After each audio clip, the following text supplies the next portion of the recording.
Inmediato le doy la bienvenida al viceministro Gregorio Montero, viceministro de Reforma y Modernización del Estado del Ministerio de Administración Pública. Bienvenido, Gregorio. Bueno, un placer inmensísimo estar por acá compartiendo con su público por las distintas vías de transmisión de República de la Verdad. El placer para nosotros tenerlo aquí. Yo creo que siempre es oportuno para que la gente conozca más sobre lo que se está haciendo en el gobierno, en el Estado, y sobre todo de aspectos tan técnicos como la administración pública, de los que la gente no necesariamente conoce mucho. Permítame dar un poquito de background sobre usted para que la gente pues conozca el perfil del servidor público con el que hablamos hoy. Por demás, una persona con bastante experiencia pública y de Estado, hay que decirlo así. Gregorio, además de ser jurista, es especialista en ciencias políticas y en administración y políticas públicas. Hoy, Gregorio, vamos a hablar de un tema que yo creo que merece la pena que la gente pues manosee y conozca un poquito más. Se trata del Plan General de Reforma y Modernización de la Administración Pública. Vamos con lo básico. ¿En qué consiste este plan? Bien, mire, usted sabe que para que un país avance, para que una sociedad avance, las instituciones públicas tienen que ser fortalecidas. Las instituciones públicas tienen que funcionar de manera correcta, que implica actuar de manera eficiente. Entonces, en el año 2021, apenas instalándose la actual gestión de gobierno, fue emitido el decreto 149-21. Ese decreto aprueba el Plan General de Reforma y Modernización de la Administración Pública y lo configura en 8 ejes fundamentales. Ejes que son los que marcan tendencias a nivel internacional en lo que respecta a la reforma y a la modernización de los entes y órganos estatales. Por ejemplo, uno de esos ejes tiene que ver con la mejora del marco normativo de la administración pública. Por ahí hay que empezar.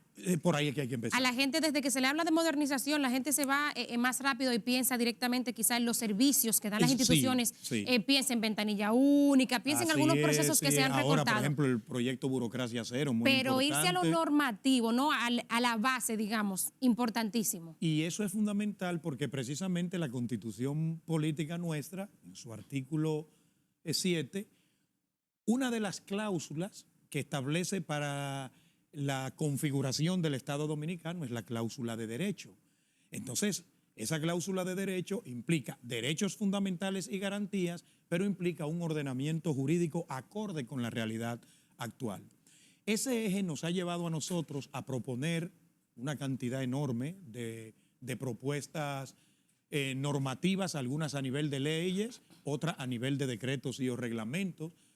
Por ejemplo, el presidente de la República sometió al Congreso una reforma de la Ley de Función Pública, ley que data del año 2008, pero que tiene algunas falencias que hay que corregir para que la profesionalización de la función pública y la carrera administrativa funcione de mejor manera.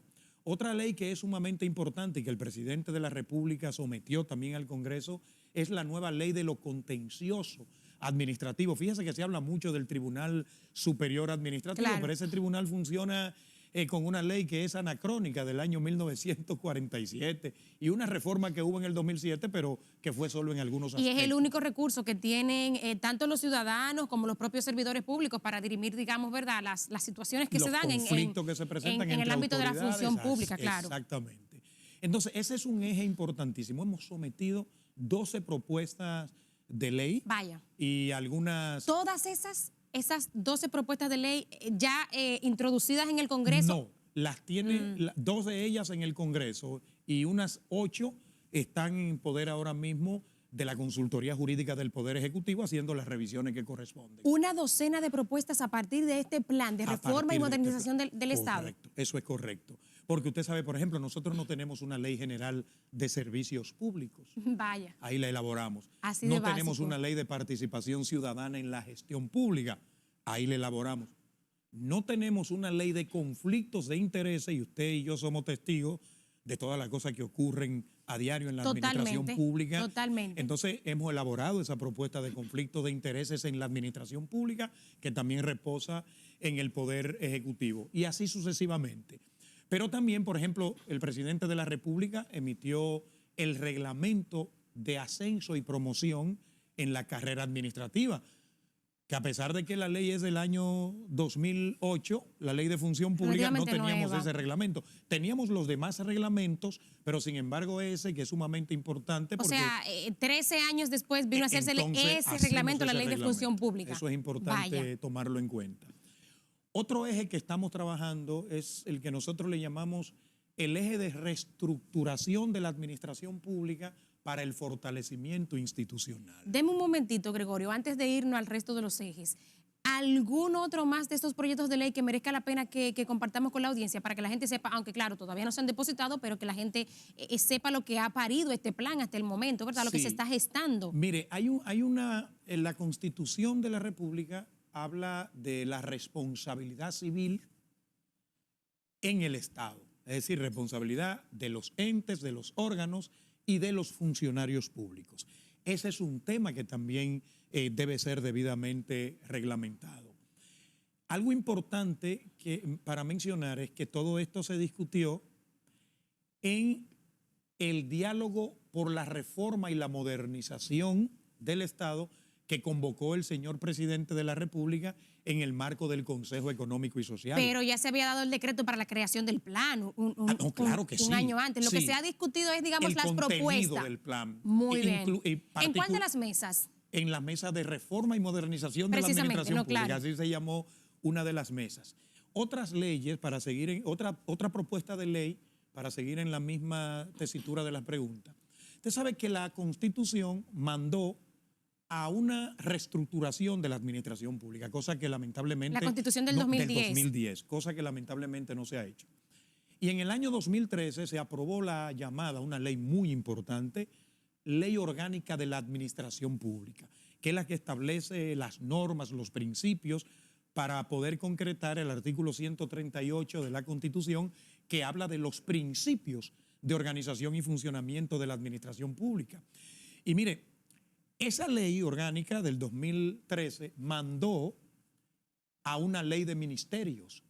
Usted sabe que aquí tenemos los ministerios, claro, y cada uno tiene a partir una ley. Del 2010 precisamente, ¿no? Tenemos propiamente los ministerios en lugar de las secretarías. En lugar de Secretaría de Estado. Pero lo que la ley orgánica manda es a que los ministerios que hoy existen y cualquiera otro que pueda crearse sean replanteados a la luz de lo que plantea la Constitución y esa ley orgánica, porque todas esas leyes, prácticamente todas, le preceden a la Constitución y a la ley orgánica que es la 247-12. Denos una buena noticia, ese es uno de los proyectos que están preparando. Ese es uno de los proyectos que lo estamos acelerando, porque hemos tenido reuniones con la Consultoría Jurídica del Poder Ejecutivo, ya nos pusimos de acuerdo con todos los ministros, porque es importante decir algo.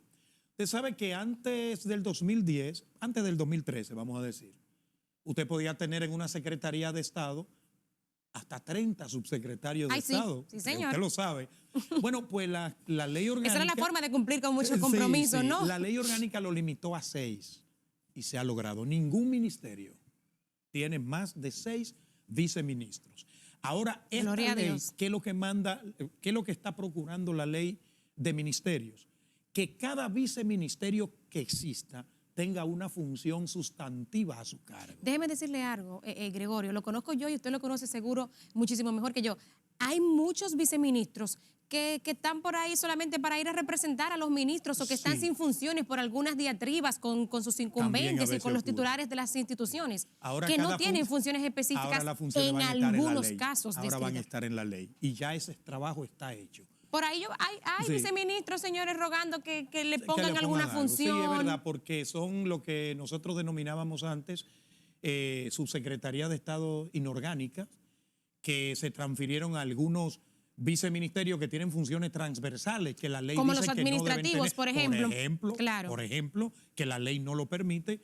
Ya nos pusimos de acuerdo con todo, eso sí. Ahora lo que vamos a esperar es que el Congreso, primero que el presidente la someta al Congreso de la República, al Congreso Nacional, y que éste entonces apruebe la ley. Entonces, fíjese que, y ahí ya le estaba hablando del otro eje, del eje de reestructuración, porque esto es parte del eje de reestructuración. Ahora, ¿qué hemos detectado en los diagnósticos? No desde ahora, eso es un problema viejo en nuestra administración pública. Que hay instituciones que se duplican en funciones. Bueno, superpuestas. este gobierno, de hecho, ha eliminado algunas instituciones. Empezó ese trabajo. Sí, sí, por ejemplo, empezó, claro. recordemos el caso de OISOE. Y todos sabemos, todos los seguidores de este programa saben todo lo que ha ocurrido también con esa institución. Hechos lamentables, inclusive. Sí, recuerden incluso lo del despacho de la primera dama. Ya nadie habla de un despacho de primera dama. Claro. ¿Por qué? Porque de acuerdo con la Constitución, cada órgano o ente que existe para cumplir una función que impacte en la solución de los problemas de la gente, para eso es que existen las instituciones públicas, para resolverle problemas a la ciudadanía. No podemos inventarnos instituciones. Entonces, con este plan de reestructuración, lo que nosotros procuramos es corregir esas falencias históricas, por ejemplo, fusionar algunas instituciones. Que se ha hecho también, ¿no? Sí, se ha hecho. Lo que pasa es que ahora nosotros estamos haciendo algo planificado y en etapas. Vamos a dar algún ejemplo. En el caso de la OISOE, sabemos que algunas funciones fueron al Ministerio de Vivienda, otras al de Obras Públicas. ¿Qué otro ejemplo podemos citar para aterrizar a la gente, verdad? Y para no herir susceptibilidades, vamos a decirlo. Por ejemplo, en el área social. Sí. ¿Hay cuántos programas para atender elementos de asistencia social a la ciudadanía? Hay que tener cuidado porque hay que hacer la diferenciación entre lo que es asistencia social y protección social, claro, que son conceptos diferentes, por ejemplo. Pero claro, de asistencia social hay muchísimas. Está el plan social, están los comedores económicos, que es asistencia social. Y todo eso es sumamente importante. Claro, ¿verdad? Pero fíjese, no hay una institución que las aglutine a todas. Una depende de... Bueno, ahora por lo menos en este gobierno se ha hecho un esfuerzo y desde el anterior podríamos decir para colocarlos en el Ministerio de la Presidencia. Pero realmente no le corresponde al Ministerio de la Presidencia en ninguna parte del mundo trabajar todos los temas de asistencia y de protección social. Se está proponiendo, y esa es otra propuesta de ley, una propuesta que se le entregó al presidente de la República y la estamos discutiendo con la Consultoría Jurídica del Poder Ejecutivo, para que todos los programas de asistencia y de protección social que existan vayan a una sola institución. Un Ministerio de Protección Social. Esa es la propuesta, pero esa es la propuesta que se ha hecho. No ha sido muy bien acogida en algunos sectores. Yo me imagino. No. Y yo que he escuchado algunas cosas, no es fácil. O sea, hay gente ahí que quisiera quedarse manejando las cosas como la maneja. Directamente, en lugar de que quizá muchas de las direcciones actuales, y usted me corregirá, pasen a ser direcciones debajo de un ministerio. Exacto, debajo de un ministerio. Fíjese que ya ese estudio está hecho, por eso se le hizo la propuesta al presidente y hay que salvar situaciones técnicas, pero también todos sabemos que hay que salvar situaciones de carácter político. Ahí me imagino que entraría el programa Supérate antes. Supérate, comedores económicos. ADES, la Administración de Subsidios Sociales. Gregorio, qué difícil es para la gente. Y aquí estamos viendo un caso práctico para explicarle a la gente los conceptos de reforma y de modernización. Y que lo explique usted, ¿verdad?, como especialista en el área, porque de repente la gente tiene que encontrarse con que va a ADES a resolver un tema de la tarjeta física, pero va a Supérate a ver si hay una transferencia condicionada o no, si le quitaron tal o cual cosa. ¿Qué comprende el concepto de modernización y qué el concepto de reforma? Sí, mire, la reforma va a la parte estructural, a la parte normativa. La reforma es la égida que hace posible que la modernización ocurra. Por ejemplo, estos proyectos tiene que ver con procesos. Estos proyectos de ley y reglamentos que usted ha explicado que son necesarios y que se están trabajando. Claro, por ejemplo, también la reestructuración institucional, eso es reforma. Pero, por ejemplo, nosotros tenemos el eje de mejora de los subsistemas técnicos de gestión de recursos humanos. Entiéndase reclutamiento y selección, evaluación, capacitación, promoción y ascenso. Eso es modernización. ¿Qué cambios y qué mejoras se pudieran dar ahí? Para la gente que nos escucha, en el aspecto práctico, para que la gente entienda. Mire, por ejemplo, nosotros estamos implementando un sistema de evaluación del desempeño históricamente que es por factores. Eso implica que lo que se evalúa principalmente es el comportamiento de las personas frente al ejercicio de sus cargos. ¿Cumplió o no cumplió? En el siglo XXI eso no es suficiente. Esto no es cuestión de si cumpliste o no cumpliste y lo que hiciste está impactando en el bienestar de la gente. Se están entregando resultados porque mire qué ocurre. Uno de los pilares, bueno, no pilar, una de las estrategias de este plan tiene que ver con los objetivos de desarrollo sostenible y la Agenda 2030.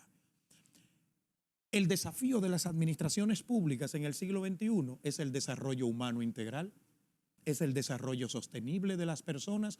No es solo gestionar bien los servicios públicos, eso sigue siendo un desafío, pero además es, como lo manda la Constitución, garantizar que la gente pueda desarrollarse, facilitarle los medios a las personas para que puedan alcanzar su desarrollo y que esto contribuya en consecuencia al desarrollo colectivo. Ojalá que la gente con esto que usted ha dicho entienda la importancia de este plan de reforma y modernización, porque de repente la gente quiere que mejoren las cosas en tal o cual institución, pero si no se da todo este proceso previo que tiene que darse, ¿verdad? ¿Cómo se alcanza que finalmente los servicios que dan las instituciones, en el caso de las que son de servicios o las que son de regulación, pues tengan esas mejoras que la gente demanda? Y por ejemplo, cuando yo evalúo a los empleados públicos en función de resultados, yo garantizo que lo que ellos están haciendo todos los días está impactando, porque yo le mencioné los objetivos de desarrollo sostenible, pero nosotros tenemos una ley con la Estrategia Nacional de Desarrollo, la Ley 1-12. Esa ley es fundamental, pero son las instituciones públicas las que tienen que aportar buena gestión para que esa ley se cumpla. Y a propósito de esto último que usted decía, mire, uno de los ejes es el eje de gobierno digital e innovación. Buenísimo. Que ahí hay que reconocer que el presidente de la República le ha puesto un empeño particular. Bueno, ya nosotros tenemos estrategia hay una estrategia de inteligencia artificial. Sí, no, hay una estrategia de transformación digital y en el marco de esa estrategia está la inteligencia artificial, la firma digital, el gobierno digital. Vaya. Eso es fundamental y también ahí está algo que de seguro usted ha escuchado, porque el presidente en estos días también se refirió a ello, que es el programa denominado Burocracia Cero. A mí no me gusta el término porque Max Weber debe estar retorciéndose en las tumbas, pero es gobierno eficiente realmente, que es lo que debe procurarse. ¿Y qué procura esto? Mejorar los servicios. Mejorar los servicios, pero también facilitarle los trámites a las personas. A veces uno se pregunta, ¿y es justo que la administración pública, que una institución del Estado le esté pidiendo a un ciudadano documento que ella misma, la administración, es la que lo produce? No.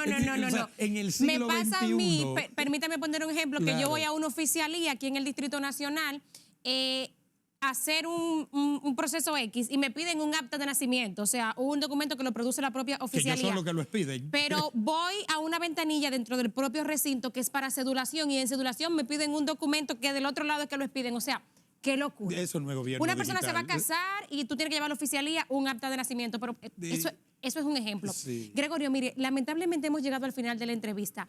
Vamos a decirle a la gente en qué tiempo, porque en el sentido práctico la gente quisiera saber, ¿cuándo se pudieran ver resultados de esta modernización y esta reforma del Estado de manera concreta? Sí, mire, nosotros tenemos, a la par del plan, tenemos un sistema de indicadores para medir los resultados que vaya dando la ejecución del plan. Nosotros estamos creando el Observatorio Ciudadano de la Reforma y la Modernización. Ayer tuvimos un segundo encuentro presencial con varias instituciones de la sociedad civil. Usted sabe que la reforma no te da resultado de un día para otro. Eso es lo que quiero que se lo diga la gente, pero ¿verdad? Sin embargo, ya de alguna manera, en la medida en que se van aprobando normas, por ejemplo, se aprobó en el marco del plan de reforma la ley de mejora regulatoria y simplificación de trámites. Ya eso es un resultado, porque ahora todas las instituciones tienen que acogerse a esas normativas para definir la forma de relacionamiento con la ciudadanía. Nosotros entendemos que y estamos rindiendo cuenta cada año, van 2 años que hacemos actos de rendición de cuenta de los resultados del plan. Ya el plan está dando resultados. En la página del Ministerio de Administración Pública está todo lo que se ha hecho. Ahora, impacto. ¿Qué? ¿Una década? Yo diría que en 8 años pudiéramos estar viendo impacto de lo que estamos haciendo en la gestión pública, que es lo que importa. Muchísimas gracias por venir a compartir con nosotros estas informaciones, que es bueno que la gente, como decía al principio, pues maneje al dedillo y que se relacione con la administración pública, con la parte técnica de la administración pública. Sobre todo, siempre a disposición y muchísimas agradecido gracias por de la oportunidad. acompañarnos.